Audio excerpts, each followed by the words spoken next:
the Emperor's bodyguard, his 10,000, the Golden Death.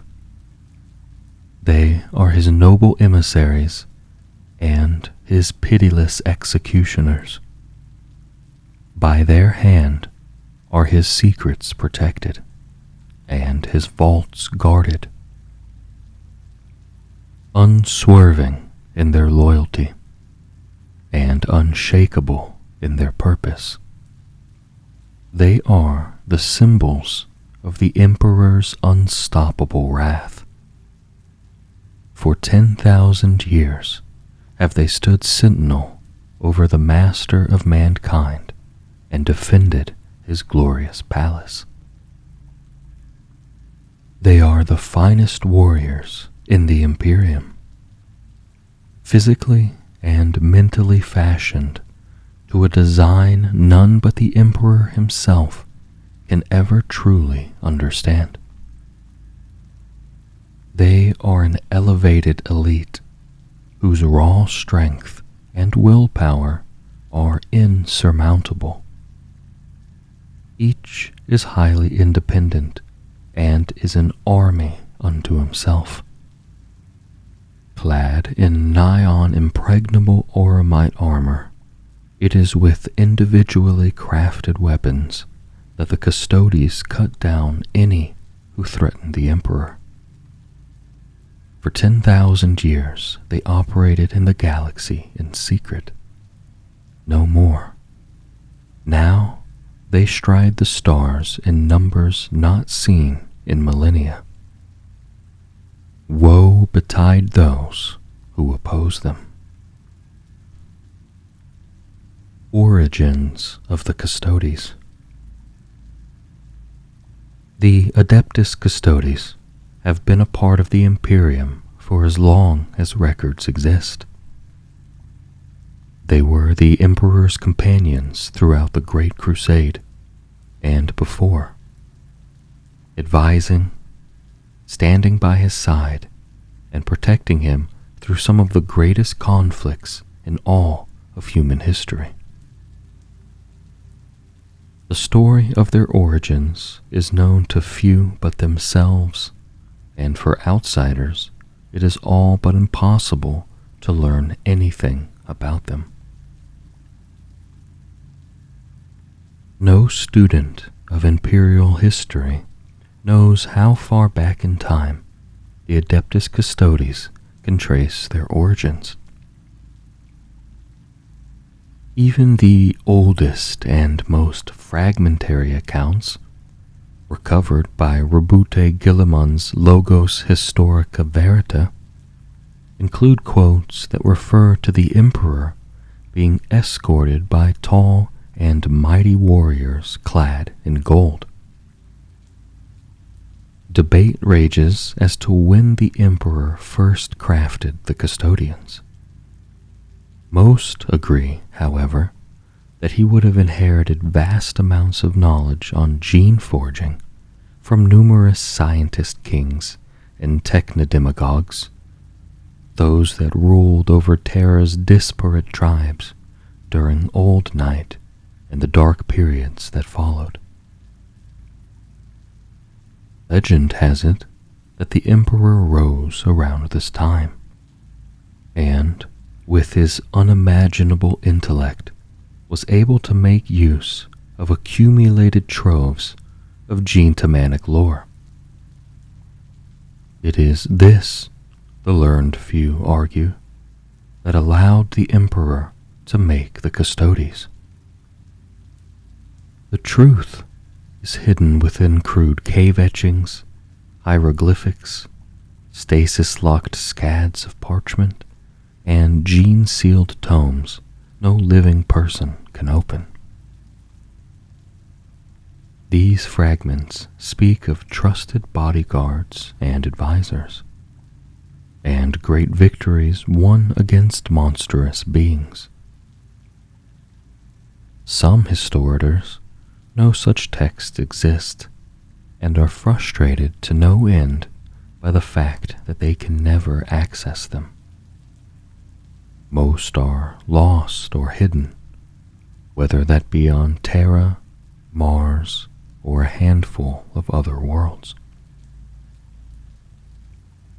There is a similar lack of detail about the Custodies' role in the Horus heresy that goes even beyond the usual sparsity of apocryphal sources that refer to that dark time.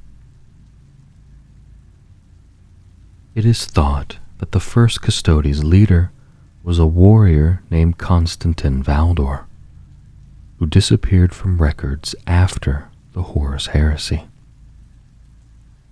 Many scholars with decades of experience, or in some cases more, believe that the Custodies fought against the Thousand Sons on the traitorous legion's homeworld of Prospero, and defended the imperial palace during Horus's assault against the throne world. A handful suggest that the Custodies fought a war parallel to that of the Horus heresy before the siege of Terra, one that only they could have won, the details of which are now lost to time. It is impossible to separate myth from fact. Now, if folk know of the Custodies at all, it is as towering golden giants who bestrode the stars at the Emperor's command, living embodiments of his holy light given physical form, or gilded dragons of Terran myth whose talons tore the dark demons of Scripture asunder. One thing is clear, however. The Horus heresy changed the Custodies forever. In the final stages of that horrendous conflict, the Emperor met Horus in single combat aboard the Arch-Traitor's flagship, the Vengeful Spirit. He defeated and slew the War Master, but was mortally wounded by Horus in their titanic clash. In that moment, and for the only time before or since, the Custodies failed in their duty as the Emperor's bodyguards. For 10,000 years after, most Custodies never left the Imperial Palace or the Sol system, with only a handful making preemptive strikes where necessary elsewhere. Many donned black cloaks of mourning, and a near obsession to never leave the Golden Throne out of their sight took hold. They have ever borne the terrible shame of their failure, and have sought to never forget it, nor be absolved of it. If the Space Marines are the scions of the Primarchs, then the Custodies are the progeny of the Emperor. His might permeates them, burns in their eyes, and flows through their veins as surely as their blood. Potential Custodians are taken in at a very young age to better survive, no older than late infancy. And it is a great honor for those of Terran noble houses to submit a son. Some clans have, in the past, given over entire generations of offspring to become inductees. When such individuals go forth to begin whatever processes lie ahead of them, huge crowds line the avenue of sacrifice, cheering and chanting frenzied prayers. The Custodies also seek out suitable candidates by other means, or encounter them by chance on their missions to protect the throne world. What is clear is that none besides the Custodians themselves truly know what criteria they require. How a custodian is made is an arcane and ancient process born out of the mind of the Emperor himself, made up of decades of alchemical augmentation, psychological and cognitive conditioning, and mimetic training. Custodians are created using technology dating back to the Dark Age of technology, honed by the Emperor to make the perfect counselors, bodyguards, warriors, and executioners. To create beings with such a wide range of talents requires a total physical and mental rework on the candidate. The mindset and intelligence required to be of any use to such a being as the Emperor is immense, to say the least. The Adeptus Custodes inductees are remade at a genetic level, their baser drives rendered inert, and their beings turned towards aggression, fulfillment of duty, and goal acquisition. This process involves incredibly intricate genecraft and alchemistry as absolute and subtle as can be imagined, working upon the most minute level of the candidate's cellular structure and genome.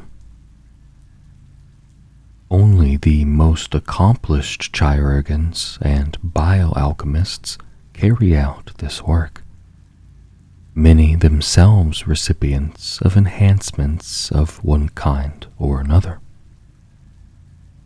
They do so in gilded laboratories, hidden far away from even the most determined of prying eyes. The work done to a candidate is thus invisible, the process unique to each inductee. There are no organ implantations or surgical grafting. What is done to the Custodes inductee is several degrees more exact and changing than work carried out to create a space marine, producing warriors much tougher, faster, stronger, and with greater intelligence than the Adeptus Astartes. Some argue that the process even affects a custodian's soul. Others theorize the change from inductee to custodian is metaphysical, or that it involves biomancy and other psychic techniques. It is quite possible that the alchemists who create the Custodes do not themselves understand what they are doing, and are simply following procedures passed down to them by rote. It is thought that the Emperor himself, whose mind no human, augmented or otherwise, could ever hope to match, once oversaw the ascension of each custodian. It is not just the body of a custodian candidate that must change. Their mind must also be forged anew. A custodian must be totally loyal, remorseless, vigilant, and tireless. Their sense of duty to the Emperor must be all that matters to them, their discipline reaching deeper into their psyche than unconscious desire. A custodian becomes duty. He becomes discipline. For this to happen, every inductee is mentally indoctrinated. Their psyches are rebuilt from the ground up, creating mental architecture as well fortified as the imperial palace itself.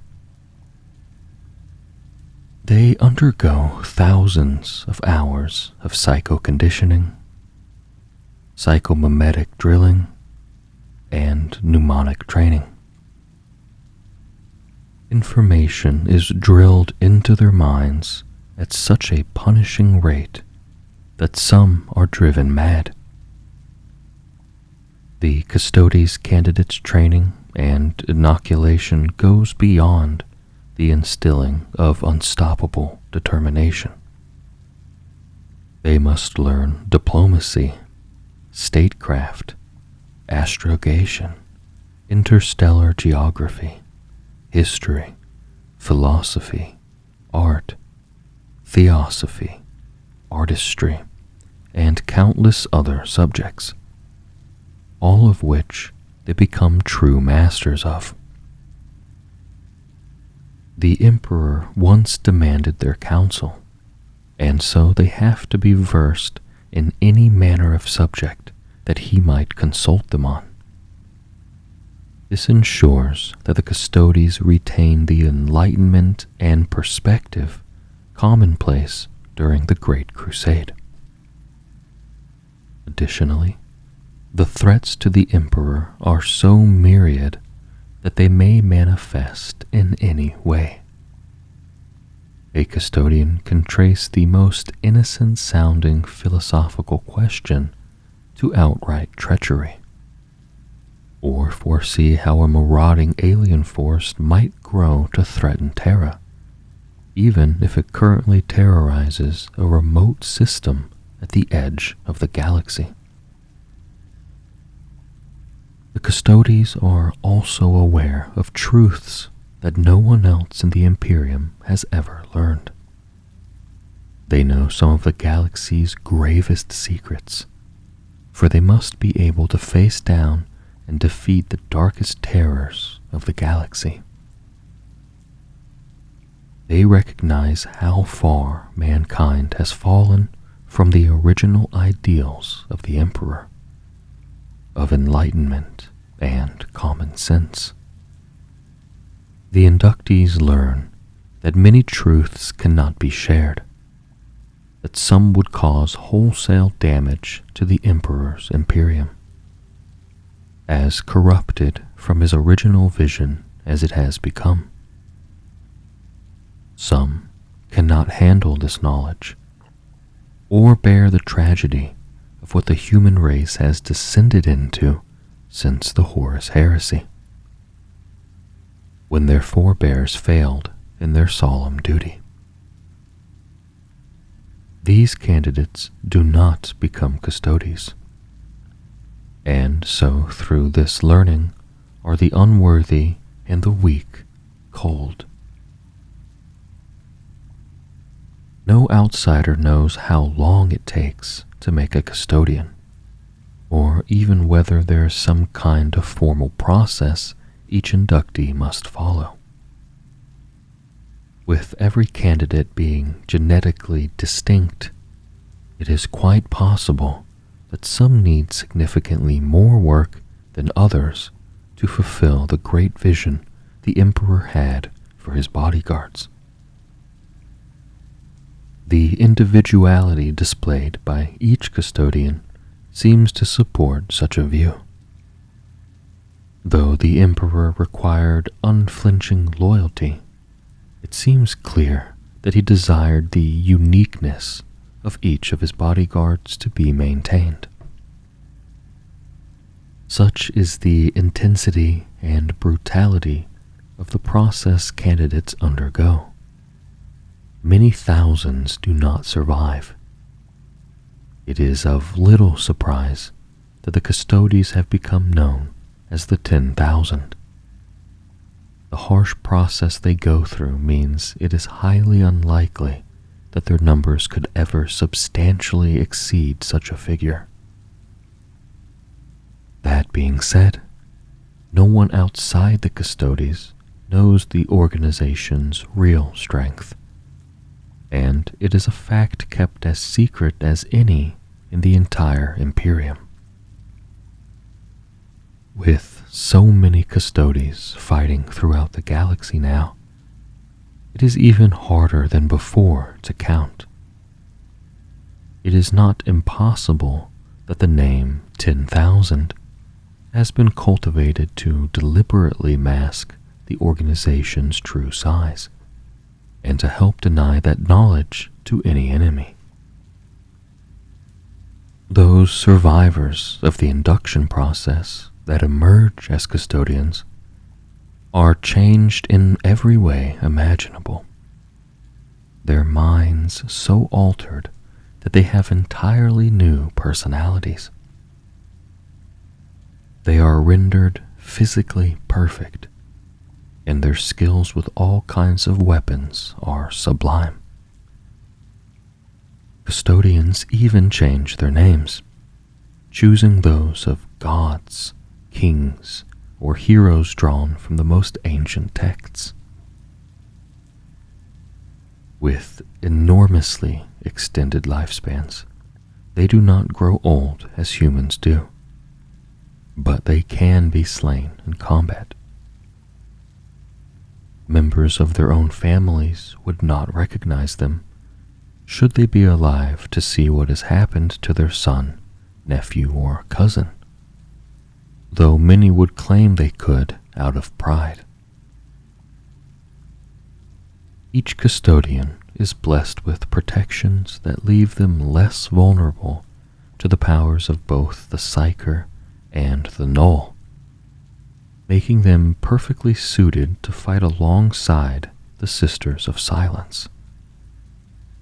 Additionally, the Custodes never exhibit psychic powers of their own, as though battlefield psychers are undoubtedly powerful living weapons, they are also incredibly unstable ones.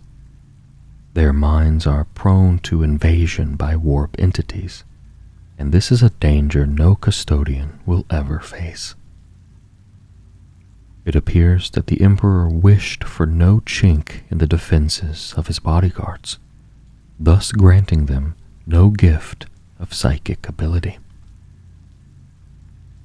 In all this, a custodian is designed to be the death of any being or creature that might threaten the Emperor, and so they are superior in every way.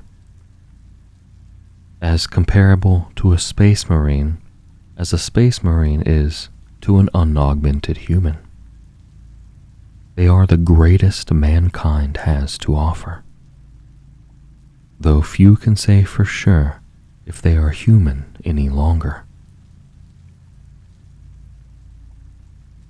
Sisters of Silence, also known as the Pale Scourge, the Soulless Ones, the Arene, the Null Maidens, and the Daughters of the Abyss, the Sisters of Silence are highly specialized witch finders.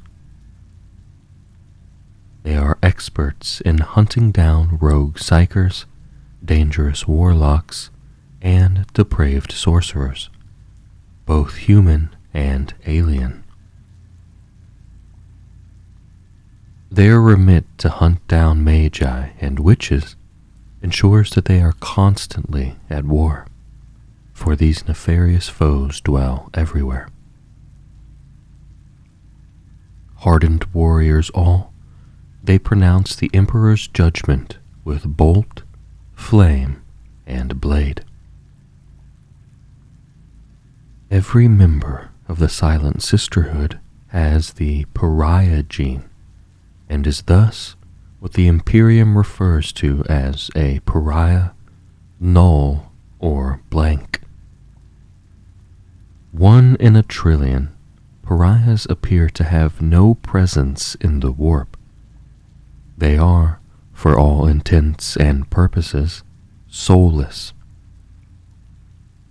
Rather than a flickering light in the Imperium, as most human souls are said to be, a blank soul is more like a yawning void, a black pit of nothingness that devours the unlight of the warp. To psychers, whose presence and sensitivity in the warp is greater than that of others, This makes the Sisters of Silence anathema. The mere presence of one of these gnolls is soul-draining. The Psyker's connection to the warp breaks down, and their spells and power dissipate and fail.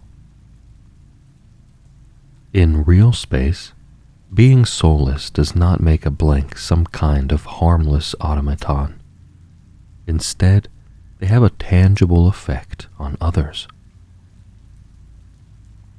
Those around them who aren't Psykers still recoil in their presence. It is as if the body reacts in a preternatural way to something it knows is contrary to the natural order of existence.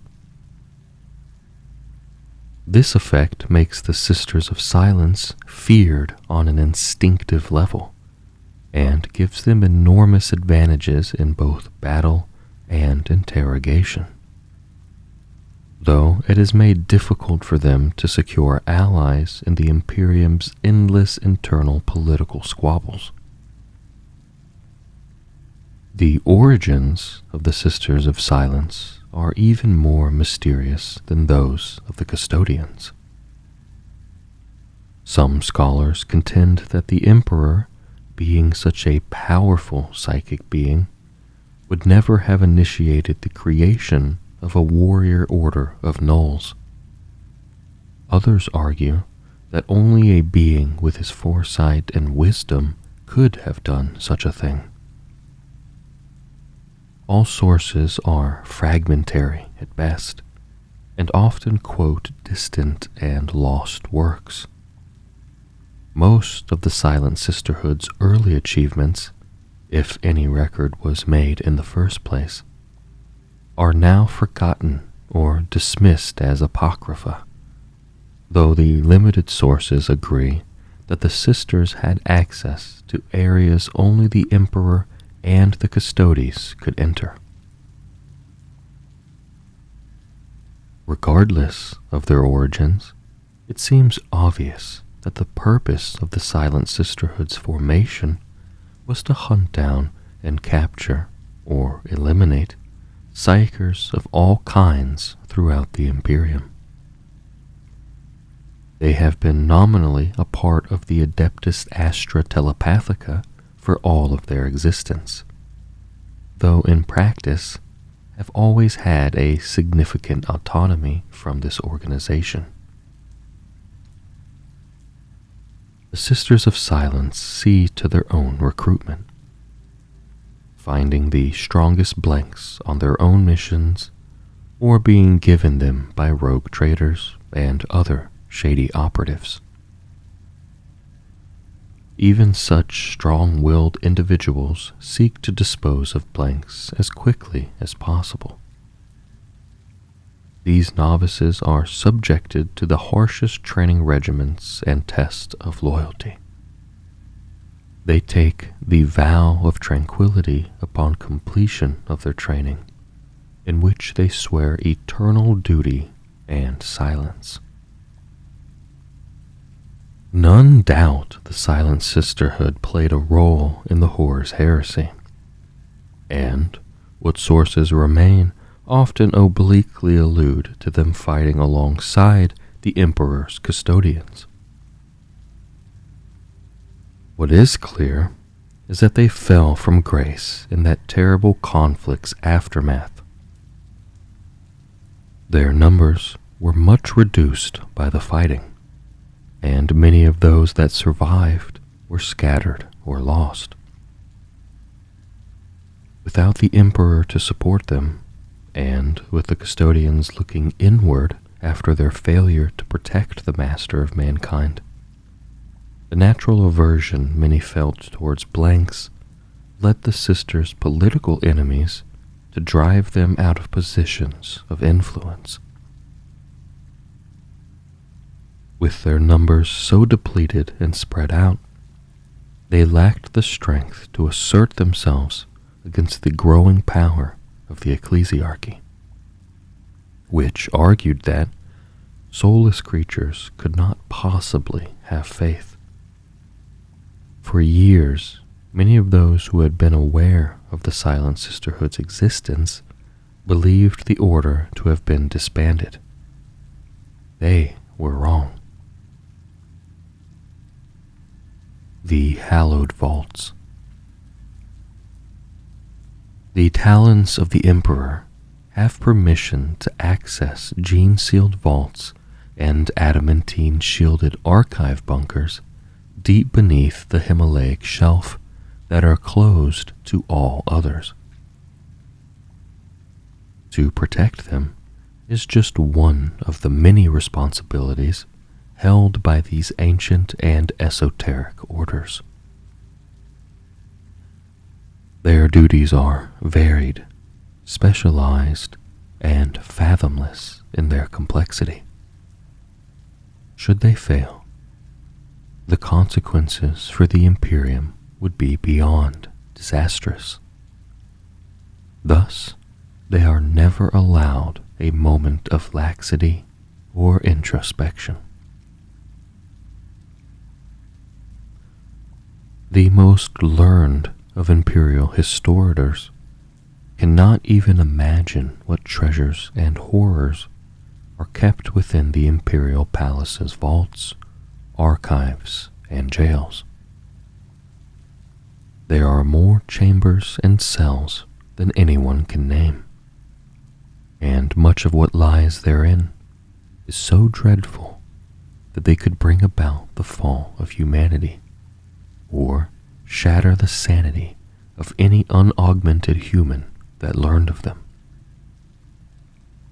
Relics of the dark age of technology, such as the Lament of Unreason and the Black Parapet of Rai Thalin, and the hideous Tri-Blight Amulet, are kept under physically charged lock and key, behind meters-thick slabs of gene-sealed adamantine that are covered in runic wards. There are also Xenos artifacts, some all that remains of civilizations that became extinct millions of years ago. The vaults not only hold artifacts and relics, however, they also hold beings. It that craves, Subject 11, and One of the Fell are but a handful of thousands. At times, the Custodians have even had to hold back the horrifying denizens of the rune-locked vaults from breaking free of their imprisonment. Only the Adeptus Custodes may decide who can have an audience with the Emperor. Such an honor is granted in only the most unusual circumstances. Not one enemy has gained access to his throne room in 10,000 years. This responsibility falls to the Companions, a 300-strong force of Custodians who serve as the direct bodyguards of the Emperor. Each is handpicked by the Captain General following a painstaking assessment based on the candidate's performance in battle, mental acuity, and spiritual fortitude, alongside many other factors. Rank and veteran status have no bearing on selection. For the Custodians, there is no more important duty. When about their duties, the Companions are arranged in ranks around the Golden Throne. They stand completely still, unspeaking, and poised on the cusp of readiness. This they do for incredible amounts of time, though they can rotate out of their position for rest. Even with periods of recovery, this task is a purgatorial one that is both mentally and spiritually exhausting. When the Captain General decides a companion has served long enough, they are replaced. This is no dishonor, merely a pragmatic recognition that no custodian can fulfill such a duty indefinitely. The list of duties that fall to the Custodes is long and ever adapting as new threats emerge. Custodians oversee the soul bonding ritual, in which thousands of psychers each day are drained of their life force to sustain the Emperor, and thus the Astronomicon. The Custodes are also responsible for the defense of the Imperial Palace, a fortress as large as a small nation. To ensure the Emperor's safety, however, the Custodes must look beyond the palace's walls, beyond Terra, and out into the Sol system. Here, they have outposts, relay and auger stations, and keeps from which they monitor every ship that enters Sol space. Finally, their vigil extends to the rest of the galaxy, for out there are threats unnumbered to be found. Talons of the Emperor. Not since the Great Crusade have the Talons of the Emperor been so visibly active in the wider galaxy. Armed with some of the most devastating weaponry available to any branch of the Imperial military, they smite rogue psychers, purge mutant uprisings, stamp out rebellions, and curtail the insidious schemes of alien and traitor alike in service of the Golden Throne. For 10,000 years, the Adeptus Custodes have maintained the security of the Sol system, the throne world, and the Imperial Palace itself. They have done this in myriad ways, and when not actively pursuing threats to the Emperor, they are in a constant state of learning and training. The Custodes conduct fractal thought exercises, year-long strategic cogitations, and elaborate hallucinarium mock conflicts, all in preparation for any danger that may present itself, including an all-out siege of Terra. The Blood Games are another way in which the Custodes train and improve their defenses. In these exercises, a Custodian is nominated as invader or assassin, and they have the task of testing routes of attack to breach the Imperial Palace's walls and reach the Golden Throne, or one of Terra's other key infrastructure sites. By this method, Custodes identify and resolve weaknesses, and the tenacity and determination of the Custodian himself is tested and improved. Even after the Emperor was sat atop the Golden Throne, the Custodes launched forays out into the wider galaxy where they deemed there to be threats grave enough. It was upon Guilliman's return, however, that the Custodes truly took up arms to go out into the galaxy in larger numbers, to stamp out threats to the Emperor far and wide. The Custodes were designed to be the death of anything they might have to face in any context, and are tireless, vigilant, and remorseless. When they strike, they can annihilate foes much greater in number, and who have advantage of supply, defensive walls, and geographic position. Nonetheless, the Custodians are not an army per se, and are not expected to prosecute war. Instead, their purpose is to utterly dominate any battle zone they fight in. They are a paramilitary force, not a strategic one, created to serve as bodyguards and eliminators of specific threats. The Custodians have always benefited from the magisterium lex ultima, rendering them beyond all law save that of the Emperor.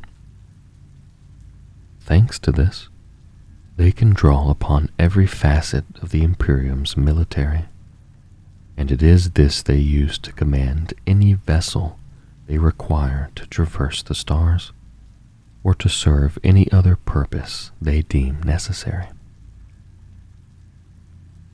Some ships have served with the Custodians on so many occasions they have effectively become permanently attached to the 10,000. Nonetheless, the Custodians maintain some warships of their own, notably Falchion-class battleships. On occasion, Custodians must respond so swiftly to a threat that there is no time to commandeer a vessel, and so maintaining their own immediately available battleships is essential to them. The magisterium lex ultima also means that none can give the Custodians orders besides the Emperor himself. Even Guilliman can only request their aid, and it is to the Imperium's great benefit that Valoris agreed that the Custodians should take more active role in the galaxy. In fact, the Captain General was more than willing, having already begun preparing his order for greater activity beyond the Sol system. Nothing is spared to ensure that the Custodians have the very best war gear in the Imperium, in any volume they require. In acquiring their vast arsenal of weaponry, the Custodians have no regard whatsoever for the amount of resources required, nor the rarity of the components necessary. They are armed deliberately to be able to deal with threats both within the realm of mankind and without. Being better equipped in every way imaginable is just one way in which the Custodians assure their superiority. Every Custodian's weapons are handcrafted especially for him by entire generations of hereditary artisans, whose families have only ever worked for the Custodians. These craftsmen themselves have been gene-forged to enhance traits of dexterity and extreme patience, which improve their skills even further. Every weapon and piece of war gear is an individual masterwork and a sublime example of craftsmanship. In addition to incredible efficacy in battle, every weapon is a work of art, decorated with unique flourishes and designs. It is even possible that, in the very deep past, entire subcults of the old Mechanicum were cloistered within the Imperial Palace to produce some elements of the Custodes' weaponry. Before Rebute Guilliman's return, the Sisters of Silence were exiled, operating in virtual secrecy. At best, they were ignored by the wider Imperium. At worst, they were persecuted by its most fanatical elements, with some even being burned as witches. This all changed with the Primarch's return. He remembered the sisters' value and importance, and knew that with the forces of chaos being never more powerful, he would need warriors with the sisters' unique skills. After the Battle of Luna, where he fought alongside them, he declared the Dispensatus Anathema. Those sisters who had stood beside him were to be dispatched to find others of their kind in neighboring sectors.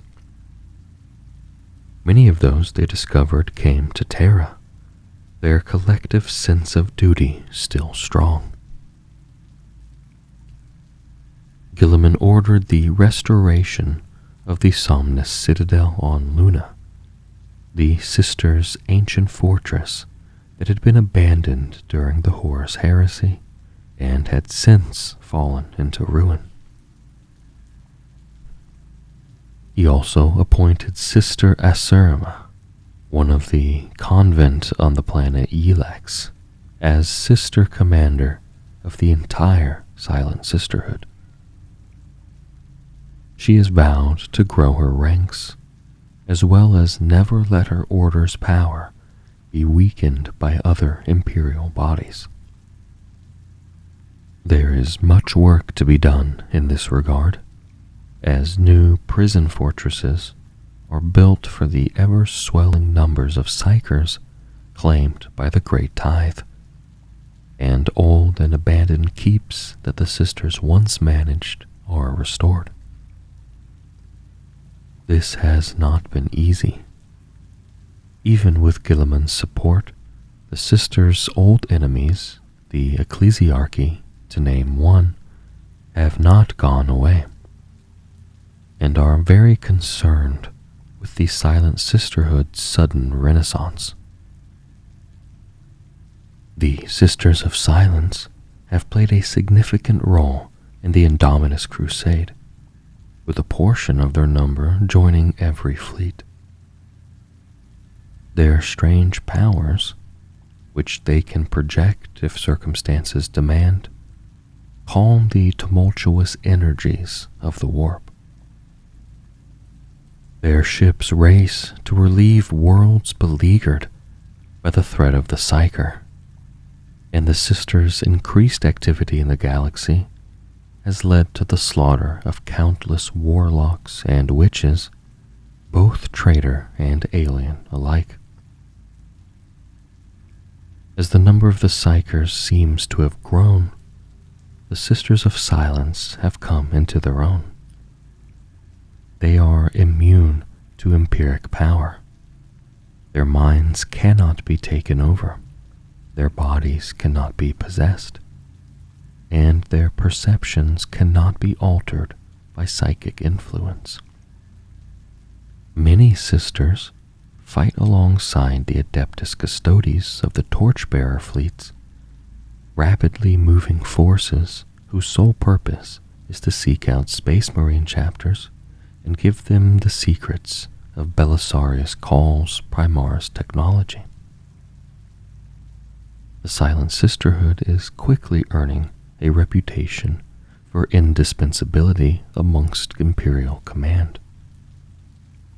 On countless occasions, the sisters have prevented armadas from being consumed by the warp on dangerous journeys, or turned the tide in battles thought lost to the forces of the arch-enemy. With newfound support, organization, and confidence, the Sisters of Silence have stepped up their activity in every regard, though in comparison to most other Imperial forces, they remain vanishingly rare. Still, the Sisters are a relentless force who answer to none but the Golden Throne. They are coldly rational, possess great tactical discipline, and are as adept at utilizing stealth and counter-surveillance as they are at launching rapid, overlapping assaults of bolter, flamer, and blade. The Silent Sisterhood knows the value of shock, awe, and terror, capitalizing on their horrific abilities to destroy mind-plagued soldiers, mutants, armed cults, or physically compelled puppets. Used to being outnumbered, they strike quickly to avoid being overwhelmed, and specialize in close-quarter combat. Despite all the terrors they have witnessed, their conditioning and determination drive them again and again to confront the unspeakable horrors they face. Few can stand against them when the Sisters commit to action. In addition to serving with the Indomitus Crusade fleets, the Silent Sisterhood pursues its own agendas and fights its own wars. Some battle alongside the Inquisition and infamous hunter squads of the Black Ships. Formations of Sisters have infiltrated the hyperspatial tunnels of the Webway, neutralized spectral attacks in strategically vital war zones, and raided demon worlds revealed by the ebbing and flowing of the Great Rift. There is a hint of feral barbarism in the manner and appearance of the Sisters of Silence. Their armor is ornate and knightly, inset with gems and with flourishes of Imperial iconography. And they have top knots of long hair that they leave unshorn unless a sworn quarry has escaped them. Their cadres and subunits frequently adopt totem-like names, referring to predatory animals. For all the cold rationale of the Silent Sisterhood, for all its precision and careful training and discipline, they are hunters. To hunt is to fulfill a primal human urge, one that brings out the thrill of the chase and even bloodlust. The Sisters, though soulless, are thus not totally above the ways of humanity into which they are born and fight for. In the era Indomitus, much of the Silent Sisterhood's more esoteric weaponry, that with which it prosecuted its missions during the Great Crusade, have long been since lost to time. One of Sister Commander Osurma's priority is to rearm. The Sisters of Silence once had vast amounts of technology that was never even heard of, let alone used outside of their ranks. Past Sisters had access to vast arrays of psi negation and disruption technology, as well as bespoke vehicles and other assets, some of which were rumored to have been fashioned by the Emperor himself. The equipment the Sisters still have is, as it always was, extremely resource-intensive. The required materials are rare and obscure, and even harder to acquire in quantity since the emergence of the Great Rift. Nonetheless, Osurma has ordered their acquisition to be made a priority, and is backed by Rabute Guilliman. Trajann Valoris, Captain General, Chief Custodian, First of the 10,000. Many claim that Trajann Valoris is the greatest warrior who have ever held the title of Captain General, one of the most powerful military appointments in the Imperium. Valoris is responsible for the overall defense of the Sol system, Terra, and the Emperor himself. He has stood amongst the ranks of the High Lords of Terra and leads great military campaigns of the 10,000. Trajann Valoris seems to have been marked for greatness from early on, having completed 2 blood games within the first 10 years of his service. A superlative tactician and aggressive fighter, he was swiftly elevated to the Alaris Custodians. While there, he won many names for his heroic actions, which included breaking a system-wide network of Alpha Legion cult cells in Darjan, destroying the Orc Mega-Gargant factories of Big Mac Evistomp, and stamping out the early awakening of a Necron tomb on Zarthan 7. Valoris later went on to serve 22 years amongst the Companions, the direct bodyguards of the Emperor, but was reassigned due to his clear desire to take the fight to the enemy and identify distant and inchoate threats.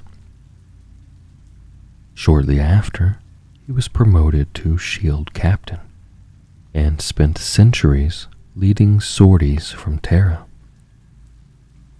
Recognizing his aggression as a potential source of inefficiency, Valoris honed his temperament, deliberately matching his fierceness with comprehensive foreknowledge, which he did in part by cultivating networks of informants all over the Imperium.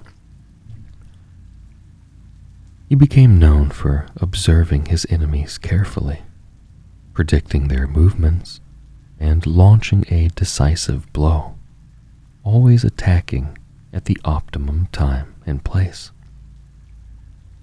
Valoris was declared Captain General after the fall of Andros Lonstre, and took up the armaments of his new title.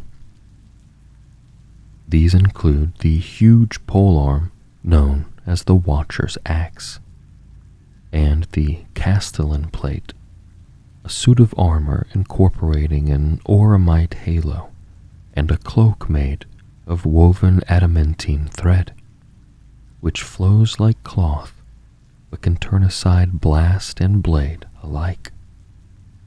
He also carries the Moment Shackle, a relic from the Dark Age of technology that lets Valoris trap fragments of temporal energy, slow local time, or even excise split seconds from history. Under Valoris's leadership, the number of blood games has increased tenfold. Defenses of stable warp routes to Terra have been strengthened, the Custodes spy network has expanded, and countless threats, both on Terra and beyond, have been expunged. He even called back some of the Sisters of Silence in secret before Guilliman's return. It was almost as if he had foreseen the Primarch's return to the Imperium. The Adeptus Custodes have never been in a better position to take the fight to the stars than with Valoris at the helm. Some have suggested that the Moment Shackle gives Valoris some kind of rare insight into what the future holds, helping him to make the most timely and important decisions.